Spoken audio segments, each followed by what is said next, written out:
Welcome back to PSP classes. आज हम पढ़ने जा रहे हैं बच्चों टॉपिक कैनबन सिस्टम। ठीक है, ये एक इंजीनियरिंग का सब्जेक्ट है, इंडस्ट्रियल इंजीनियरिंग का। ठीक, तो बेसिकली कैनबन से अगर स्टार्ट करें तो कैनबन जो है कोई जापानीज वर्ड है। ठीक है, जापानीज वर्ड है जिसका मतलब होता है क्या कहते हैं, साइन बोर्ड। साइन बोर्ड मतलब जिस पे हम कुछ लिख सकते हैं, उस तरीके से ना, स्टिकर टाइप। और ये डेवलप किया है, मैं लिख देता हूँ, ये जापानीज नेम है ताइची ओनो। ठीक है, इन्होंने इसको डेवलप किया है। ठीक है, कैनबन सिस्टम। अब हमें पढ़ना बेसिकली कि कैनबन सिस्टम होता क्या है। ठीक है बच्चों, नाम तो पता चल गया ना कि कैनबन का मतलब क्या है, साइन बोर्ड, मतलब जिसपे कोई स्टिकर हो या कोई भी, ठीक, जिसपे हम कुछ सिंबल या लिख सकते हैं। ठीक है, डेफिनेशन स्टार्ट करते हैं, फिर मैं समझाता हूँ क्या चीज है। It is a visual method for controlling production as part of just in time JIT and lean manufacturing. ठीक है, ये एक मेथड है, मतलब प्रोडक्शन कंट्रोल करने का कौन सा सिस्टम में, जेआईटी और लीन मैन्युफैक्चरिंग। बेसिकली अगर मैं कहूं तो कैनबन सिस्टम पढ़ाने का मेन मोटिव पता क्या है? मेन मोटिव है बच्चों ये टॉपिक, जस्ट इन टाइम। हमारी जो नेक्स्ट वीडियो होगी या नेक्स्ट क्लास होगी वो जस्ट इन टाइम पे होगी। जेआईटी सिस्टम बहुत इंपॉर्टेंट टॉपिक है, ठीक है, एग्जाम के पॉइंट ऑफ व्यू से। तो जेआईटी को समझने के लिए हमें कैनबन सिस्टम आना चाहिए। इसी वजह से पहले की जो क्लास है मैंने वो कैनबन पे की है। ठीक है, देन हम जेआईटी पढ़ेंगे, तब आपको वो क्लियर होगा कि वो होता क्या है। ठीक, it is a work scheduling system that maximize the productivity of a team by reducing idle time। तो कैनबन सिस्टम बेसिकली कर क्या रहा है, हमारे आइडल टाइम को कम करके। आइडल टाइम क्या होता है? वो टाइम जिस टाइम पे मैन्युफैक्चरिंग ना हो रही हो। ऑपरेटर आइडियल है, मतलब खाली है, मशीन आइडियल है। ठीक है, तो उस आइडियल टाइम को कम करना और प्रोडक्टिविटी को बढ़ाना है with the help of kanban. Third point है कि it focus on the reduction of waste in all in forms, over production, unnecessary motion, defects etcetera. Kanban system क्या कर रहा है? एवरी टाइप ऑफ वेस्ट को, वेस्ट मतलब वही चीज के टाइम वेस्ट हो रहा है, वो भी तो वेस्ट ही है ना, मटेरियल वेस्ट। ठीक है, ओवर प्रोडक्शन, ओवर प्रोडक्शन का मतलब क्या है कि एक्स्ट्रा प्रोडक्शन तो नहीं हो रही, कि पीस मान लो मार्केट में 100 बिक रहे हैं, आप 500 बना रहे हो और इन्वेंट्री का ढेर लगाए जा रहे हो एफजी में। बात समझ में आ रही है? तो उस इन्वेंट्री को कंट्रोल भी करना है। ठीक है, और अननेसेसरी मोशन, जब एक्स्ट्रा पीस ही नहीं बनेंगे तो फालतू की मोशन भी नहीं होगी, ना मटेरियल की ना मैन की। ठीक है, तो ये कैनबन सिस्टम में होता क्या है बच्चों? कैनबन सिस्टम क्या है? एक तरीके का इन्वेंट्री कंट्रोल मेथड है। इन्वेंट्री कंट्रोल, एफजी की इन्वेंट्री भी कंट्रोल करनी है, फिनिश गुड की, और डब्ल्यूआईपी भी कंट्रोल करनी है, वर्क इन प्रोग्रेस, जो आपका मशीनों के बीच में मटेरियल पड़ा है वो भी कंट्रोल करना है, और जो आप खरीदते हो रॉ मटेरियल, जिस आपके जो सप्लायर है, वो क्वांटिटी को भी कंट्रोल करना है। ठीक है, यहां बेसिकली होना क्या है मैं आपको बताऊं। जैसे जस्ट इन टाइम टॉपिक है, तो जस्ट इन टाइम का मतलब क्या है कि राइट टाइम पे राइट क्वांटिटी ऑफ प्रोडक्ट बनानी है विद राइट क्वालिटी। ठीक है, कि जितनी जरूरत है उतना ही बनाना है, अगर आम भाषा में कहें तो जितनी जरूरत है उतना ही बनाना। तो बच्चों इससे क्या फायदा होगा? इससे आपकी इन्वेंट्री कंट्रोल होगी, आप ओवर प्रोडक्शन नहीं करोगे, एक्स्ट्रा पीस नहीं बनाओगे, जितना बिकेगा आप उतना ही बनाओगे। ठीक है, तो अभी आगे डायग्राम भी है, उससे आपको ये ज्यादा समझ में आएगा। ये तो बेसिक इसकी डेफिनेशन थी। ठीक है, आगे चलते हैं।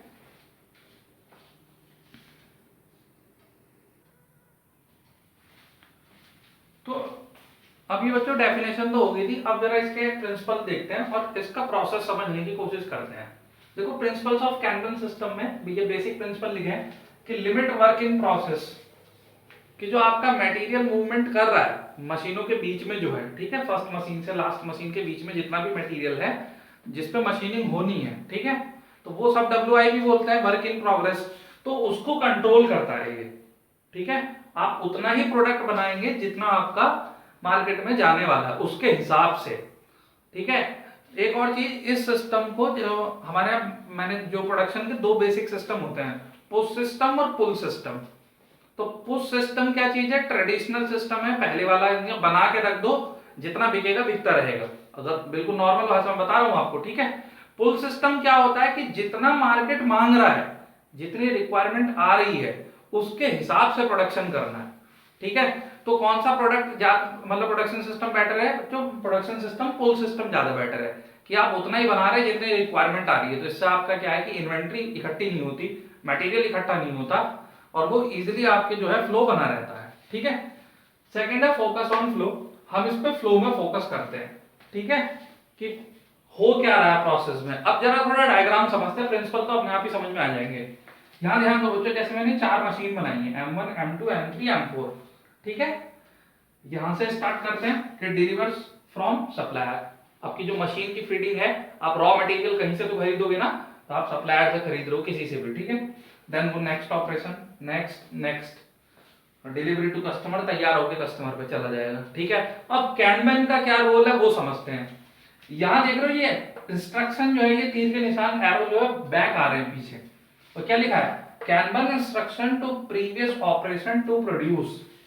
इसका मतलब ये है जो नेक्स्ट ऑपरेशन है वो पिछले वाले को ये बताएगा कि तुम्हें कितने पीस बनाने हैं या कितना प्रोडक्शन करना है, और ये हर मशीन पे होगा।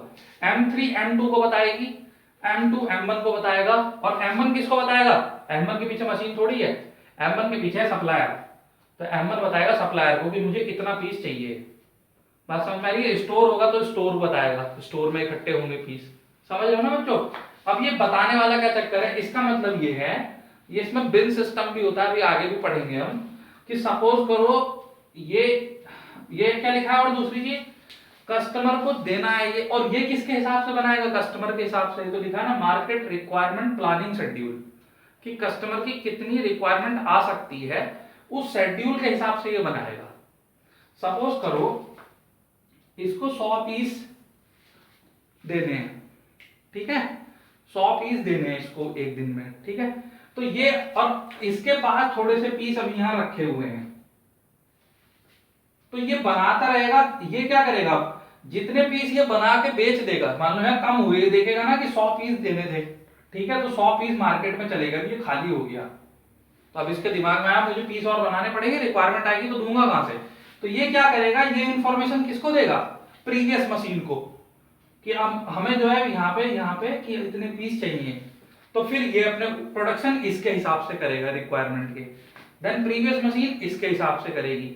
अब ये कहते नहीं है, मेन चीज क्या है इसमें, ये कहते नहीं है। ये जो हमने बताया बोर्ड, साइन बोर्ड, तो साइन बोर्ड लगते हैं, यहाँ पे बोर्ड लग सकते हैं। यहाँ बच्चों 2 चीज यूज होंगी, मतलब कैनवन में तो सिस्टम बहुत सारे, लेकिन हमें मैथोडोलॉजी नहीं पढ़नी है, हमें सिर्फ सिस्टम पढ़ना है कि होता क्या है। तो यहाँ पर स्टिकर भी लगा सकते हैं कि यहाँ पे इतने पीस हैं, मान लो 80 पीस हैं जिन पे वर्किंग होनी है, या सपोज करो 10 पीस हैं। ठीक है, ऐसे इसके पास भी कुछ पड़े होंगे 10 पीस, ऐसे इसके पास 10 पीस, हर मशीन तो होंगे ना इन्वेंट्री, तो कुछ ना कुछ वो हर मशीन काम कर रही है। तो ये क्या करेगा कि 10 पीस प्रोसेसिंग होनी है, 10 पीस बना के इसको दे देगा, तो इसको दे देगा, तो ये अपने पीस आगे दे देगा। ठीक है ना, तो पता चलता रहेगा कि टोटल पीस यहाँ कितने इकट्ठे हो गए हैं, लाइन में कितना पीस चल रहा है। अगर ऐसे आप काउंट करो 10 10 10 10, तो 40 पीस तो बच्चों भी लाइन में ही चल रहे हैं, 100 पीस हमें देने हैं। तो यहाँ सप्लायर पे क्या रिक्वायरमेंट आएगी, भाई अभी मुझे 60 पीस और चाहिए, स्टोर वाले को बोलेंगे। बात समझ रहे हो ना? तो अगली मशीन पिछली मशीन को बताती है कि तुम्हें कितना प्रोड्यूस करना है, कितना प्रोडक्शन करना है। ठीक है, अब वो आप सिंबल दिखाते कैसे हो, आप साइन बोर्ड लगाते हो या बिन सिस्टम चलाते हो। मैं बिन सिस्टम भी अभी इससे अगले में अभी समझाऊंगा। ठीक है, तो वो चीज है। अब प्रिंसिपल पे आ जाते हैं, फिर विजुअलाइज वर्क। ये अब सारी चीजें समझ में आ जाएंगी कि वर्क को विजुअलाइज करना है कि हो क्या रहा है, कौन से प्रोसेस में ज्यादा टाइम लग रहा है, किसमें प्रोडक्ट जो है वो कौन सी स्टेज पे है, कितनी काउंटिंग चल रही है, कहीं पीस कम तो नहीं पड़ जाएंगे। Next continuous improvement. Continuous improvement क्यों जरूरी है इसमें, आप बच्चों ये भी समझिए, क्योंकि आप जो है बिल्कुल मार्केट की रिक्वायरमेंट के हिसाब से चल रहे हो। थोड़ा बहुत स्टॉक भी लेके चलोगे, ऐसा नहीं है, सेफ्टी स्टॉक सभी रखते हैं, तो सेफ्टी स्टॉक रख के चल रहे हो। लेकिन आप कंटिन्यूस इंप्रूवमेंट की जरूरत इसलिए है क्योंकि आप बिल्कुल जो है क्या कहते हैं ऑन टू डिलीवर काम कर रहे हो, कि जितनी जरूरत पड़ेगी उतना ही बना रहे हो, तो आप यहाँ पे फेलियर नहीं हो सकते। ठीक है ना, आपका सिस्टम फेलियर हो सकता है कि मशीन ब्रेकडाउन है, ऑपरेटर की कमी है, तो आपके सिस्टम में बिल्कुल भी क्या कहते हैं फेलियर नहीं होना चाहिए। वो उसमें इतनी इंप्रूवमेंट रहे कि वो जो भी उसको बनाना है वो लगातार वो प्रोडक्शन देता रहे। ठीक है। Minimizing WIP and finished stock, ये चीज तो समझ में आई हुई है कि फिर ये इससे क्या प्रिंसिपल है कि जो मटेरियल चल रहा है उसको कंट्रोल करना है। ऐसा नहीं करेंगे तो बना बना के ढेर लगा लेंगे, अगर उन्हें नहीं बताएंगे ना अगली मशीन के हिसाब से बनाना है। मान लो इसने अपने 10 पीस दिए नहीं और इसने यहाँ बना के रख दिए 30 पीस, क्या होगा आप खुद सोचो। इसने अपने 10 वहां नहीं दिए और ये बनाया जा रहा है बनाया जा रहा है बनाया जा रहा है, तो यहाँ ढेर लग जाएगा ना। तो ढेर मतलब इन्वेंट्री इकट्ठी हो जाएगी, वो इन्वेंट्री WIP कहलाएगी जो हमें बढ़ानी नहीं है। ठीक है। और ना फिनिश स्टॉक इकट्ठा करना है, वो भी इसके हिसाब से। मान लो सपोज करो इसके 100 पीस पूरे हो गए, ठीक है, सेफ्टी स्टॉक भी रखा हुआ है और ये बनाए चले जा रहा बनाए चले जा रहा, मार्केट में उठ ही नहीं रहा। जब बिक नहीं रहा तो बना क्यों रहे हो, बात समझ ना, जब बिक नहीं रहा तो बना क्यों रहे हो, तो किस उससे क्या होगा कि फिनिश स्टॉक इकट्ठा होगा जो करना नहीं है। ठीक है, समझ में आया ना बच्चों ये पॉइंट। ये तो ये होता है कैनबन सिस्टम। आगे थोड़ा और समझते हैं, बिन सिस्टम इसी में ही है।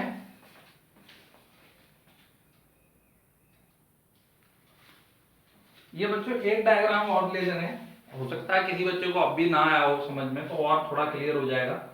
सपोज करो दो मशीनें हैं, ठीक है, बिन सिस्टम ले रहे हैं। एक बिन इसके पास रखी है, बिन मतलब टोकरी होती है, ठीक है, एक बिन इसके पास रखी है। ठीक, यहाँ क्या हो रहा है देखो, बिन 1 जब यहां इसने बना दिया तो अब क्या होगा, ये जो बनी हुई बिन है इसके पास चली जाएगी। क्यों, क्योंकि ये इसी मटेरियल पे काम करके आगे देगा ना, नेक्स्ट मशीन पे देगा या कस्टमर को दे, किसी को भी दे। ठीक है, तो इसका रॉ मटेरियल इसके लिए काम करेगा ना, जो इस पे मशीनिंग करेगा, देन आगे मशीनिंग होगी। तो इसने बनाया और ये बिन इसके पास आ गई, लिखा है next batch of material is collected from the M1। ये M1 से कलेक्ट करेगा, ठीक है। लेकिन जो अब ये कलेक्ट कब करेगा, जब इसके पास पहला वाला लॉट होगा वो इसने बना दिया होगा और एक बिन इसकी खाली हो जाएगी। यहाँ दो बिन रखे हैं, ठीक है, और वो खाली वाली बिन कहां चली जाएगी, पीछे चली जाएगी M1 पे। मतलब M1 तब बनाएगा जब M2 से खाली बिन वापस आ जाएगी। बात समझ में आ रही है, ऐसा नहीं है कि बना के रख लेगा और फिर चली जाएगी, कुछ समझे। तो यही कंट्रोल हो रहा है कि यही तो समझा है कि M2 मशीन M1 को बताती है कि तुझे कब बनाना है या कितना बनाना है। तो जब ये बिन खाली करके देगा तो तब वो दूसरा अपना बनाएगा लॉट, ठीक है, और देन उसको आगे देगा। ठीक है बच्चों, समझ में आया। और ऐसे समझ सकते हो जैसे सबके घर में चिनाई सबने देखी है ना, जो राजमिस्त्री होता है चिनाई करता है, तो वो ऐसा समझ लो कि वो दो तसले रख रहा है जिसमें मसाला रखते हैं सीमेंट। तो वो क्या कर रहा है, जो मजदूर है उसके पास एक तसला लेके आया सपोज करो, उससे उसने चिनाई करी। अब जब वो उसका तसला खाली हो जाएगा तो वो खाली तसला मजदूर को दे देगा और वो भरा हुआ दोबारा दे जाएगा। कुछ समझ में आ रहा है, एक बिन वापस चली गई, फिर दूसरी बिन आ गई, फिर चिनाई शुरू हो गई। सेम प्रोसेस ये है कि आप एक बिन खाली कर रहे हो, काम कर रहे हो, वापस भेज दे रहे हो, अब दूसरा वाले ले वही सब दोबारा बना ले और फिर देन आगे फॉरवर्ड कर दे। ठीक है बच्चों, ये तो बेसिक एग्जांपल है, अब तो समझ में आ गया होगा। ठीक है, आगे बढ़ते हैं।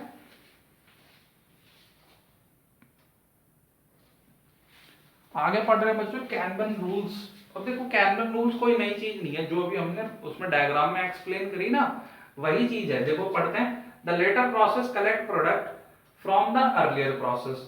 जो बाद वाला ऑपरेशन है वो पहले वाले ऑपरेशन से क्या कलेक्ट करता है, प्रोडक्ट को, मतलब जो पिछली मशीन बनाएगी वही तो अगली वाली मशीन कलेक्ट करेगी।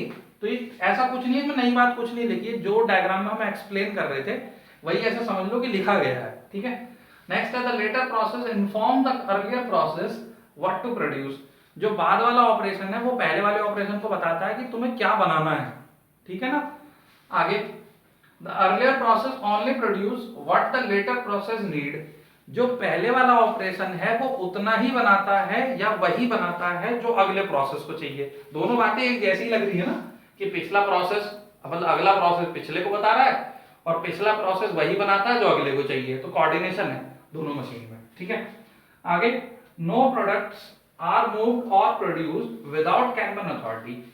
विदाउट कैनबन अथॉरिटी का मतलब यह है कि जो भी सुपरविजन वहां कर रहा है, जो क्वालिटी के इंस्पेक्टर या प्रोडक्शन के इंचार्ज है या जो कैनबन को देख रहे हैं, जो स्टिकर लगा रहे हैं, टैग लगा रहे हैं, बिना उनकी क्या कहते हैं परमिशन के कोई भी मूवमेंट नहीं होगी। मूवमेंट इन द सेंस कोई प्रोडक्शन नहीं होगा। जो कैनबन कहेगा मतलब जो भी स्टिकर के हिसाब से होगा वही चीज प्रोड्यूस करनी है, अपनी मर्जी से कुछ नहीं करना। ठीक है, लास्ट है no defects are pass to later process. Sorry, तो कोई भी डिफेक्ट नेक्स्ट प्रोसेस पे नहीं जाएगा। तो ये तो सबको ही पता है वैसे भी कि डिफेक्टिव पीस आगे नहीं बढ़ाते हैं, लेकिन यहाँ एक फायदा हो रहा है ना, बिन सिस्टम हो रहा है। सपोज करो एक मशीन बना के 10 पीस टोकरी में रख रहे हैं, बिन में रख रहे हैं, तो अगर उसे कोई डिफेक्टिव मिल गया या उससे कोई गलती हो गई तो वो वहीं अलग उठा के रख देगा, वो नेक्स्ट मशीन पे जाएगा ही नहीं, जाने भी नहीं देना है। ठीक है, तो इससे क्या होगा, हमारी क्वालिटी भी कंट्रोल हो रही है, इन्वेंट्री भी कंट्रोल हो रही है और प्रोडक्शन भी कंट्रोल हो रहा है। ठीक है बच्चों, तो कैनवन सिस्टम समझ में आ गया ना आपको, इसके फायदे भी समझ में आ गए कि फायदे क्या क्या है, कि एक तो इन्वेंट्री कंट्रोल हो रही है, ठीक है, सिस्टम बहुत आसान है समझने में, इतना मुश्किल नहीं है, और जेआईटी में इंप्लीमेंट होगा। जेआईटी की बात फिर आ रही, नेक्स्ट क्लास में जो है जेआईटी डिस्कस करेंगे, जस्ट इन टाइम सिस्टम जो है। ठीक है ना। दूसरी चीज, दूसरा फायदा इससे क्या हो रहा है, कॉस्ट बच रही है। कॉस्ट कैसे बच रही है, क्योंकि इससे वेस्टेज बच रही है, आप कुछ भी एक्स्ट्रा नहीं बना रहे हो, है ना, डिफेक्ट नहीं कर रहे हो, तो पैसा तो बच रहा है ना, एक ये हो गया। और दूसरी चीज ये है कि जो आपकी ह्यूमन रिसोर्सेज हैं, जो आपकी मैन पावर है, उसका भी जो यूज है वो इफेक्टिव हो रहा है। ठीक है, वो कोई भी वेस्ट नहीं जा रहा। ठीक है बच्चों, तो ये कैनवन सिस्टम के बारे में कुछ बातें थी जो हमने इस लेक्चर में आपको बताई। उम्मीद करते हैं समझ में आया होगा आपको। ठीक है, समझ में आया तो बच्चों वीडियो को लाइक कर देना और चैनल को सब्सक्राइब कर लेना जिन्होंने भी ना किया हो, ताकि नेक्स्ट वीडियो भी आपको मिलती रहे।